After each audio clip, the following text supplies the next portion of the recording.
This video is sponsored by NordVPN.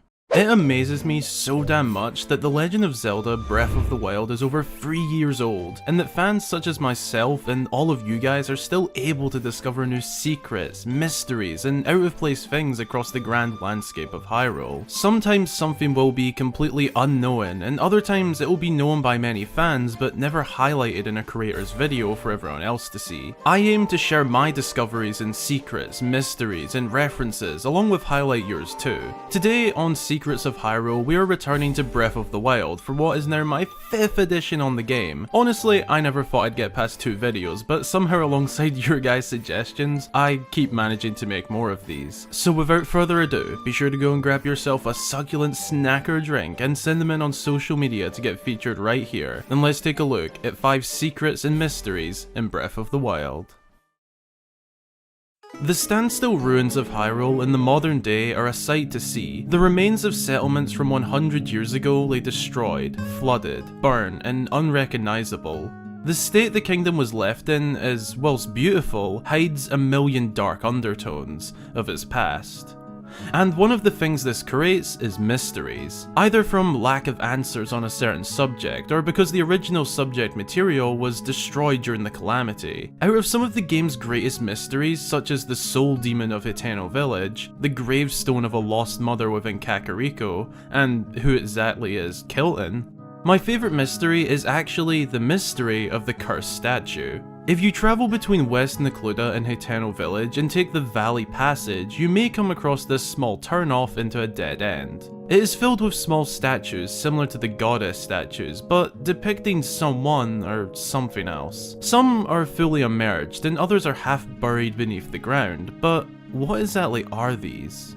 Well, Link can actually be given a task to come here. If you speak to Kalip from Fort Hateno and indulge into his request to be called a doctor, okay then. Kalip will begin to share his notes from the passage, An Ancient Text. This book is used for Kalip's research into the ruins near Fort Hateno, and if Link follows this quest, he will end up here. But at precisely 9 PM, one of the statue's eyes begins to glow a pale purple, and if you shoot it with an arrow, it will activate the erection. That doesn't sound right. But at precisely 9 PM, one of the statue's eyes begins to glow a pale purple, and if shot with an arrow, it will activate and rise the Kam Urog Shrine from beneath the ground, completing the shrine quest set out. But what actually are these statues? And more intriguingly, why does this one in particular glow purple in the eyes? Typically, the colour purple in this sense would be associated with evil. It resembles the purple that illuminates from the locked chests within enemy camps, making me think something strange is going on here. I had a look everywhere I could, but cannot find a single answer to this mysterious little yard of statues. Is it some sort of graveyard for another kind? Why do the eyes glow purple as the clock strikes 9? And how on earth is this thing connected to a Sheikah shrine? This is one mystery that I would love to know the answer to, but also not knowing the answer makes it all the more interesting. The Kingdom of Hyrule in this installment of the Zelda series is by far the largest and deep map we have ever seen. Its open world nature helps a lot with that, but sometimes I forget just how massive this world actually is. The fact that I can hop on the game about 3 years later and still find new locations and areas just blows my mind. But something about this landscape that I love is the inspiration certain locations drew in their design. A good example of this would be the Dueling Peaks, likely being inspired by a unique mountain on Japan's Sado Island, but another, and for this pick, is the inspiration behind the Wrist Peninsula, located in the Akala region. I touched on this before in a video talking about Zelda locations in real life, but I kept seeing this being suggested to be shown off in a video, so clearly it needs more spotlight. The Wrist Peninsula is a spiral beach on the shores of Akala. It is crawling with enemies and a few ruins, along with a Sheikah shrine in the center. A little secret about this location is that it is actually believed to be based on the spiral jetty of Great Salt Lake in Utah. The similarities are uncanny. The real-life version is actually a work of modern art created by a man called Robert Smithson back in 1970. It could just be a coincidence, but let's be honest, this is pretty much one for one. It's highly believed that the Wrist Peninsula of Breath of the Wild was inspired by the spiral jetty. You know what's important in Zelda games? Staying protected. You don't want those moblins to be smacking you in the face now, do you? No, you equip that Hylian shield. So why on earth would you go on the internet without protection either? Step in today's sponsor, NordVPN. Virtual Private Network. Essentially, Nord is a shield of protection for you and your privacy when browsing the internet. In fact, surfing the web without a VPN can come with its risks, such as sites seeing your personal data.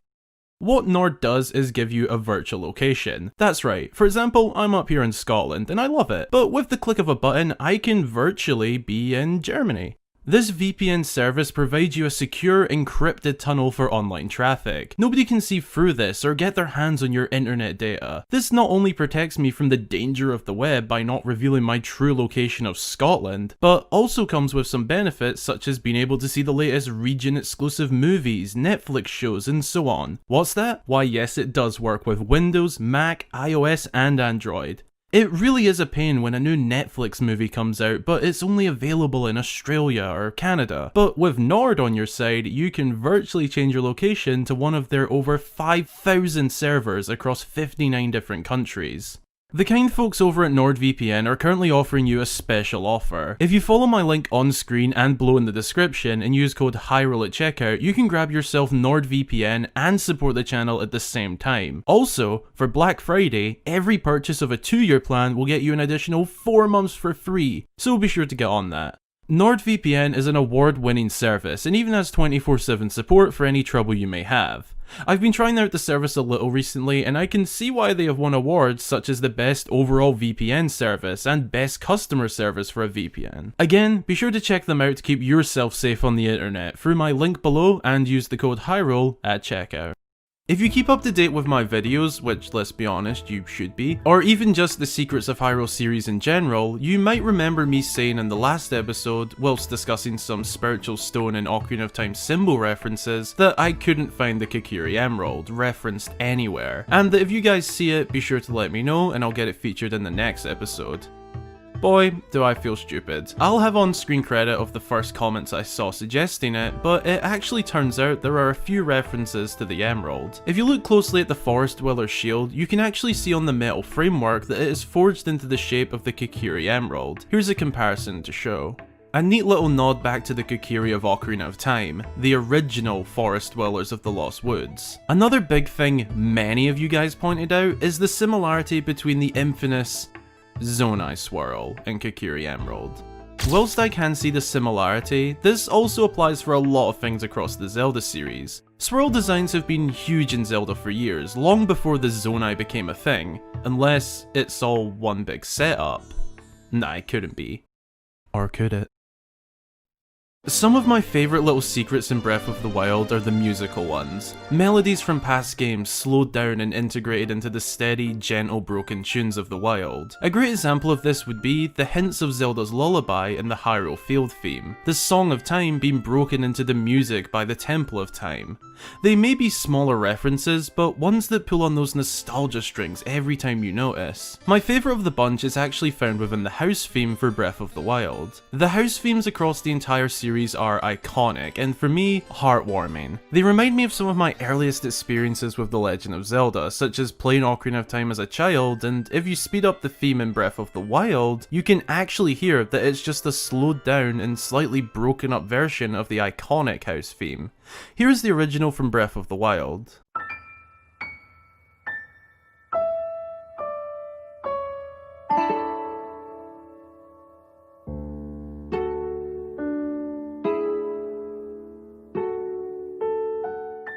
And now the sped up version.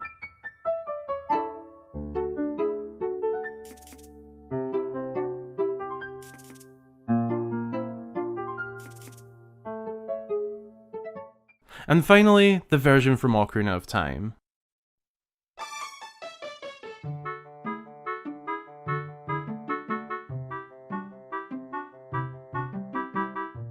This is such a heartwarming reference to a song that almost any Zelda fan from that time can recognise when audible. Literally, any Zelda fan can recognise this, and it just pulls on my heart. Whilst almost everything in the era of the Wild could be considered a ruin from the past, not everything is a ruin from the Great Calamity. Historic sites such as the fuck? Historic sites such as the Lomai Labyrinth still stand strong today, and we know they have been around for a lot longer than 100 years. But arguably, the greatest long-standing structure of Hyrule would have to be the Forgotten Temple, a large crumbling temple located at the bottom of the Tanagar Canyon, splitting the northwest and central regions of Hyrule. Now, there have been a couple of theories on what this temple actually was, one popular theory being that this is actually Skyloft, which could be true, but there was a very interesting detail pointed out to me via Twitter. Located on one of the crumbling pillars outside of the temple, we can see a very old and worn out painting depicting what appears to be some sort of monster, going off the general shape of it. This was brought to my attention on Twitter in the screenshot you can see right now. Looking at it in its raw, unedited form, I can definitely see the resemblance to some sort of monster, with the tweet suggesting this is likely depicting Ganon. Obviously with paintings like this, they aren't often one for one in shape, but if you look at say Wind Waker's Ganondorf for example, the shape is similar.